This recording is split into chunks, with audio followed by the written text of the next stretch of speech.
Loredana, e irrituar dhe me një ton të ashpër, i afrohet Gjestit duke e shikuar drejt në sy, e vendosur për të mos e lënë të kaloj lehtë këtë situatë. Gjesti, më thuaj një gjë, çfarë po bën tani?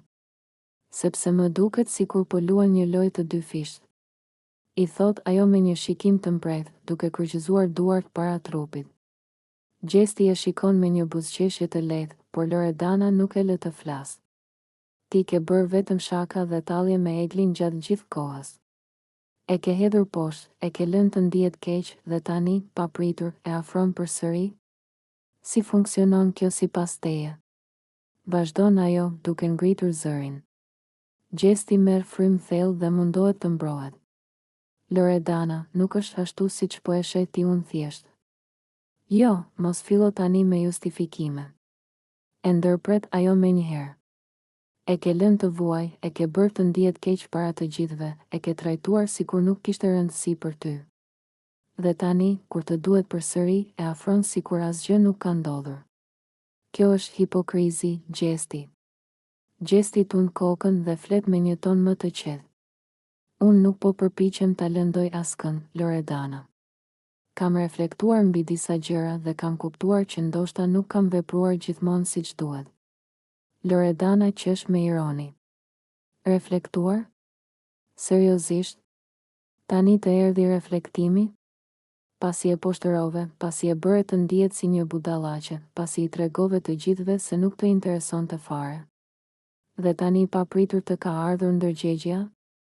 Banorët e tjerë fillojnë të ndjekin debatin me vëmendje, ndërsa tensioni mes tyre rritet. Gjesti duket se po përpiqet të ruajë qetësinë, por Loredana nuk ka ndërmend të ndalet. Ti je njeri që përdor njerëzit, Gjesti. Të pëlqen vëmendja, të pëlqen loja, por harrove që këtu nuk jemi lodra të tua.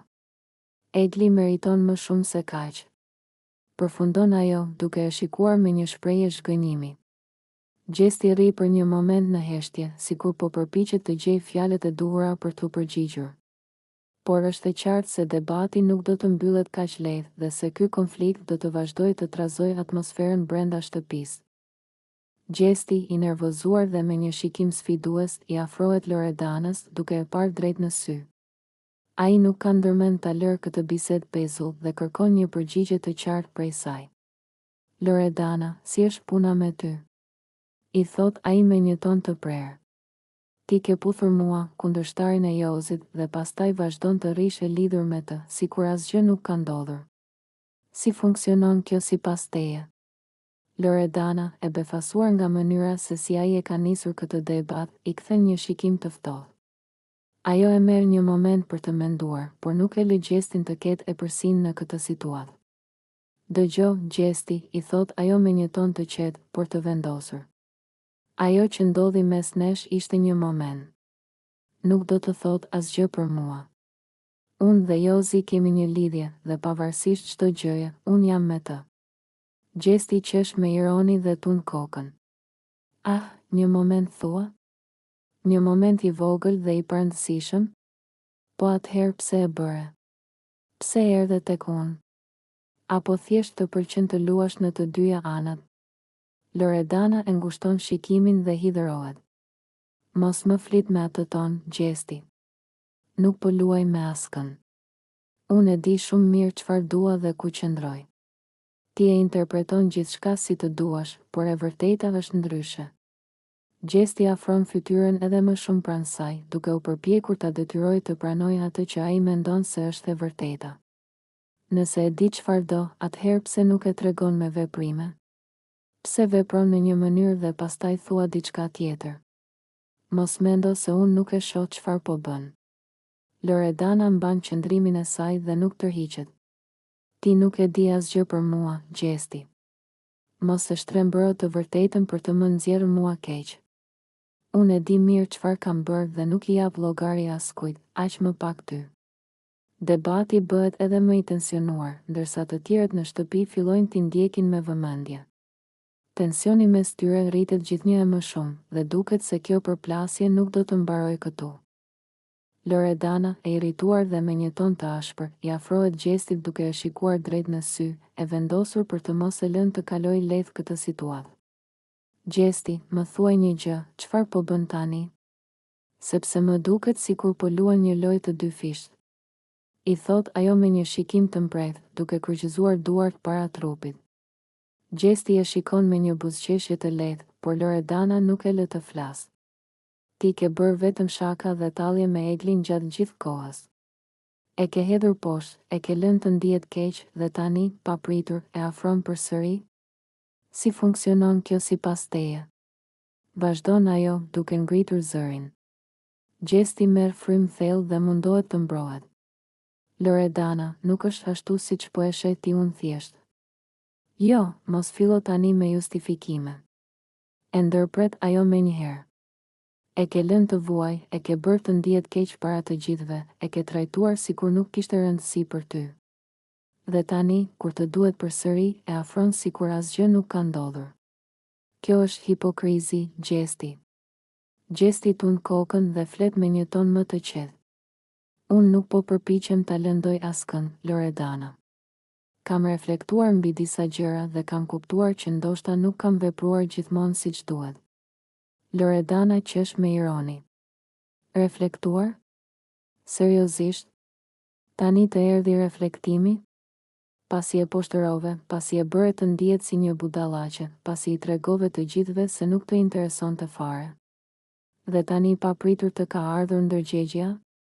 Banorët e tjerë fillojnë të ndjekin debatin me vëmendje, ndërsa tensioni mes tyre rritet. Gjesti duket se po përpiqet të ruajë qetësinë, por Loredana nuk ka ndërmend të ndalet.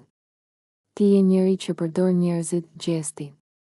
Të pëlqen vëmendja, të pëlqen loja, por harrove që këtu nuk jemi lodra të tua. Egli meriton më shumë se kaq. Përfundon ajo, duke e shikuar me një shprehje zhgënjimi. Gjesti rri për një moment në heshtje, sikur po përpiqet të gjejë fjalët e duhura për t'u përgjigjur. Por është e qartë se debati nuk do të mbyllet kaq lehtë dhe se ky konflikt do të vazhdojë të trazojë atmosferën brenda shtëpisë. Egli dhe Rozana ndodhen në kuzhinë, ku tensioni mes tyre është rritur ndjeshëm. Egli, me një shikim të ashpër dhe duart e kryqëzuara, e vështron Rozanën me zhgënjim. Ajo merr frym thellë dhe tund kokën, sikur mezi po përmbahet. Rozana, çfarë po ndodh me ty?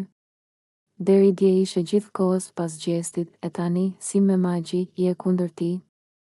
Si ka mundësi që e ke prerë në bes kaq lehtë? I thot Egli me ton të lartë, duke akuzuar hapur për ndryshimin e saj të papritur. Rozana, e cila po lante disa enë, i lëshon menjëherë në lavaman dhe e shikon me nervozizëm. Egli, nuk më intereson se çfarë mendon ti. Unë s'jam pas askujt dhe bëj atë që dua. Gjestin e kam parë mirë tani dhe e kam kuptuar se çfarë lloj njeriu është. Egli afron edhe më shumë, duke tundur kokën me ironi. Ah, po, e kuptove tani, pas kaq kohësh? Deri dje i bëje të gjitha qejfet, i rrije nga pas, e mbroje dhe tani i papritur qen ka njeriu më i keq? Më fal, por kjo duket hipokrizi. Rozana e vendos dorën në bel dhe e shikon drejtë në sy. Po, Egli, e kam kuptuar. Nuk e di pse po të djeg kaq shumë kjo gjë. Ndoshta sepse je mësuar që të tjerët të jenë gjithmonë për Gjestit, apo jo? Egli qesh me ironi dhe tund kokën. Jo, më djeg sepse ti nuk je e sinqert. Ti nuk po e sulmon Gjestin sepse ke kuptuar diçka të re për të, por sepse tani të leverdis të jesh kundër tij. Ti thjesht ndjek rrjedhën e lojës, Rozana. Rozana e mbledh veten dhe i afrohet. Po edhe si kur ta bëja për lojë, ç'të duhet ty? Nuk të kam borxh asgjë. Nuk jam këtu për të kënaqur as ty, as Gjestin. Egli e shikon edhe më e acaruar. Nuk është puna për mua. Është puna që ti je një njeri që ndërosh anë sa herë të leverdis. Sot je me njërin, nesër me tjetrin. Dhe e di çfarë? S'kam më besim tek ti. Banorët e tjerë, të cilët po i dëgjojnë nga dhoma e ndenjes, fillojnë të përshpëritin mes tyre, duke kuptuar që ky debat po bëhet gjithnjë më serioz. Rozana dhe Egli vazhdojnë ta shikojnë njëri tjetrin me inat, duke e bërë të qartë se mes tyre nuk ka më misi. Jozi dhe Gjesti ndodhen në mes të oborrit të shtëpisë, të rrethuar nga banorët e tjerë që po i vëzhgojnë me kureshtje. Situata duket e tensionuar, pasi Jozi, i acaruar, i drejtohet Gjesti me një ton të ashpër dhe të vendosur. Ti je një tradhtar, Gjesti. Nuk e di si mund të jesh kaq i pa besë, thot ai me nervozizëm, duke bërë një hap përpara drejt tij. Gjesti, i qetë dhe me një buzëqeshje të lehtë në fytyrë, e shikon me një shprehje lozonjare. Nuk duket as pak i prekur nga fjalët e Jozit, madje e sheh si një debat të parëndësishëm. Ai qesh lehtë dhe tund kokën, duke u mbështetur pas divanit. Po mirë, Jozi, pse je kaq i mërzitur? Çfarë të kam bërë unë ty? I thot ai me një ton të butë, sikur po tallet. Jozi mërzitet edhe më shumë nga qëndrimi i tij dhe i afrohet edhe më tepër. Mos u bëj sikur nuk di gjë. E di shumë mirë se për çfarë po flas. Ti ke tradhtuar njerëzit që të kanë besuar dhe pastaj sillesh sikur nuk ka ndodhur asgjë. Gjesti buzëqesh edhe më shumë dhe i thot me qetësi, Jozi, të betohem që nuk e kam idenë për çfarë po flet. Më shpjego pak më mirë, se ndoshta kam humbur diçka. Kjo përgjigje e acaron akoma më shumë Jozin, i cili tashmë e ndjen sikur Gjesti po e provokon me qëllim. Mos bëj sikur nuk kupton. Ti e di shumë mirë. Je tradhtar dhe nuk ke as pak besnikëri. Ndërkohë, disa nga banorët e tjerë fillojnë të vëzhgojnë me kurreshtje dhe të murmurisnin mes tyre. Ata po presin që Gjesti të reagojë ose të kundërshtojë, por ai, si gjithmonë, e ruan qetësinë e tij dhe vazhdon të qeshë. Pse je kaq i inatosur, Jozi? Po të them të qetësohesh. Nuk ja vlen të acarohesh për asgjë, i thot ai, duke u ngritur më në fund në këmbë dhe duke i vënë dorën lehtë në shpatull. Jozi e largon dorën e tij menjëherë. Mos më prek. Nuk dua të kem asnjë lidhje me një njeri si ti. Gjesti qesh sërish dhe kthen shikimin nga banorët e tjerë. E shihni? Ai po acarohet kot, ndërsa unë po rri i qetë. Ndoshta unë jam tradhtar, por të paktën nuk acarohem për gjëra të vogla. Kjo përgjigje shkakton të qeshura mes disa banorëve të tjerë, ndërsa Jozi, i irrituar, largohet nga aty, duke tundur kokën. Nuk ja vlen të debatosh me ty, Gjesti. Ti je njeri pa ndjenja. Gjesti, duke qeshur, ulet përsëri dhe vazhdon të shijojë momentin, duke treguar edhe një herë se nuk e lejon askënd ta nxjerrë nga vetja. Gjesti dhe Jozi ndodhen në oborin e shtëpisë, të rrethuar nga disa prej banorëve të tjerë që po bisedojnë mes tyre. Atmosfera duket e qetë, por Gjesti, si gjithmonë, nuk mund të rrijë pa bërë ndonjë ngacmim. Ai e shikon Jozin, i cili është ulur në një karrige duke pushuar, dhe i afrohet me një buzëqeshje ironike. Hej, Jozi, si është puna me ty? Kam vënë re që po kalon më shumë kohë duke fryrë muskujt para pasqyrës se sa duke menduar për lojën. I thot ai duke qeshur, ndërsa banorët e tjerë e shikojnë me kurreshtje. Jozi e ngre kokën dhe e shikon me një vështrim të habitur. Qa po thua, Gjesti? I përgjigjet ai, duke mos e marrë shumë seriozisht. Gjesti vazhdon ta provokojë, duke e shikuar me ironi nga kokat e këmbët. Po ja, thjesht po mendoja duket sikur ke më shumë muskuj se tru. Si e ke bërë këtë kombinim? Thot ai duke qeshur, ndërsa disa prej banorëve fillojnë të qeshin me shakan e tij. Jozi buzëqesh me ironi dhe tund kokën. Gjesti, ti s'mund ta kuptosh, se ndoshta nuk ke as njërën, as tjetrën. I përgjigjet ai, duke tentuar t'ia kthejë me të njëjtën monedhë. Gjesti qesh dhe i vendos një dorë në shpatull. Po pra, Jozi, unë të paktën e pranoj që nuk jam ndonjë supermen si ty, po ti, pse nuk pranon që truri yt punon pak më ngadalë se bicepsat? Banorët fillojnë të qeshin edhe më shumë, duke pritur reagimin e Jozit. Ai e shikon Gjestin me një shprehje të lehtë sfiduese dhe ngrihet në këmbë. Dëgjoj, Gjesti, nëse do të flasim për tru, mos u mundo të më provokosh, se ndoshta të duhet pak më shumë përvojë që të arrish nivelin tim. Gjesti vazhdon të qesh dhe ngre duart në shenjë dorëzimi. Mirë, mos u acaro. Unë thjesht po bëja shaka. E di që zemrën e ke të madhe, edhe pse mendja ndonjëherë të lë pas. Jozi tund kokën dhe ulet sërish, duke qeshur me ironi. Po mirë, Gjesti, do të shohim se kush do të dalë më i zgjuar në këtë lojë. Tensioni mes tyre bie dhe të gjithë banorët vazhdojnë të qeshin me ngacmimet e tyre, duke e kthyer situatën në një moment gazmor mes tyre. Gjesti, i acaruar dhe me një ton sfidues, i afrohet Gertës në mes të oborrit, ku disa banorë të tjerë janë të ulur dhe po bisedojnë. Ai e shikon drejt në sy dhe, pa e menduar 2 herë, i drejtohet me një fjalim të drejt për drejt. Gerta, dëgjo këtu. Nuk ke pse lodhesh më kot. Bëj gati valixhet që tani, se do të eliminoj direkt. Nuk ke më vend këtu. I thot ai me një buzëqeshje ironike, duke i bërë të tjerët të kthejnë kokën nga ata. Gerta e shikon me habi dhe pastaj qesh me përbuzje. Gjesti, më fal, po kush jeti që vendos kush ikën dhe kush qëndron? Mos ndoshta je bërë pronari i shtëpisë dhe se dim? Gjesti tund kokën dhe qesh me ironi. Jo, s'jam pronari i shtëpisë, por po të them me siguri që unë do të siguroj daljen tënde nga këtu. Ke bërë mjaft, e lodhe veten dhe të gjithë të tjerët. Gerta nuk tërhiqet dhe i afrohet edhe më shumë. Nëse dikush do të dalë nga kjo shtëpi, atëherë të jesh i sigurt që nuk jam unë. Ti e ke problem me mua sepse unë nuk jam nga ato që heshtin dhe të ndjekin pas. Ti do njerëz që të binden, por unë nuk jam e tillë. Gjesti bëhet më serioz dhe i afrohet edhe më shumë, duke e sfiduar me shikim. Shiko, Gerta, mos mendo se ke ndonjë shans. Unë e di shumë mirë se si funksionon loja dhe ta them unë, ti nuk do të rezistosh gjallë. Gerta e shikon me inat dhe tund kokën. Shikoje veten më mirë para se të bësh plane për të tjerët. Ndoshta do të habitesh se kush del i pari. Ndërkohë, disa nga banorët fillojnë të komentojnë, duke parë që debati mes tyre po nxehet gjithnjë e më shumë. Duket se asnjëri nuk ka ndërmend të tërhiqet dhe konflikti mes Gjestit dhe Gertës sapo ka filluar. Gjesti flet me Eglin në një moment të qetë, ndërsa të dy qëndrojnë ulur pranë njëri tjetrit, larg syve kureshtar të banorëve të tjerë. Ai e shikon drejt në sy, me një shprehje të thellë dhe serioze në fytyrë, duke e bërë Eglin të kuptojë se ajo që do të thotë është diçka e rëndësishme për të. Egli, dua të them diçka që më ka qëndruar në mendje prej kohësh, nis ai, duke marrë një frym të thellë. Kam menduar shumë për të ardhmen time dhe për atë që dua të bëj me jetën time. Dhe diçka që dëshiroj me gjithë zemër është të bëhem baba.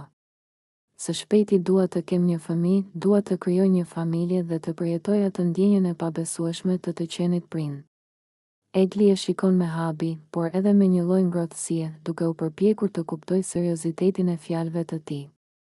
Vërtet e mendon këtë, Gjesti? Nuk e dija që ishte diçka që e kishe kaq shumë në mendje, i thot ajo me një zë të butë, ndërsa e vështron me kureshtje. Gjesti buzëqesh dhe tund kokën. Po, e kam menduar shumë. E dua atë ndjenjën kur një fëmijë të vrapon drejt teje duke të thirrur babi. Dua të kem dikë për të cilin do të jem përgjegjës, dikë që do ta dua me gjithë shpirt dhe do ta mbroj në çdo moment. Dhe e di që ndoshta të tingëllon e çuditshme që e them tani, por unë i dua shumë fëmijët dhe mezi pres të kem timin. Egli buzëqesh lehtë, duke vënë re pasionin dhe sinqeritetin në fjalët e tij. Është një gjë e bukur, Gjesti. Të dëgjosh dikë që flet kështu për të ardhmen, për familjen, është vërtet e bukur. Por e ke menduar vërtet mirë? Një fëmijë është një përgjegjësi e madhe, nuk është thjesht një dëshirë e momentit. Gjesti tund kokën me vendosmëri. E di, Egli, e di shumë mirë. Nuk po flas për një gjë që e dua thjesht tani dhe pastaj ta harroj. Po flas për diçka që është në zemrën time dhe që e di se do të jetë pjesë e së ardhmes sime. Dua të jem një baba i mirë, dua t'i jap gjithë dashurinë time një fëmije, ta shikoj duke u rritur, ta mësoj gjëra, t'i jap gjithçka që nuk kam pasur ndoshta unë vetë. Kjo është një ëndër për mua. Egli e shikon edhe një herë, duke parë një anë të tij që ndoshta nuk e kishte vënë re më parë. Nuk e di çfarë të them, Gjesti. Është bukur që mendon kështu. Dhe e di që një ditë, kur të vijë ai moment, do të bëhesh një baba i mrekullueshëm. Gjesti buzëqesh, i kënaqur që e ndau këtë mendim me të. Faleminderit, Egli. Kjo do të thotë shumë për mua.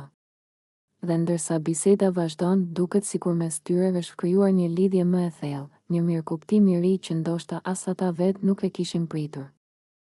Egli dhe Gjesti janë ulur pranë njëri tjetrit, të zhytur në biseda të ndryshme, kur papritur Egli vendos të ndajë një mendim që i ka shkuar në kokë prej disa kohësh.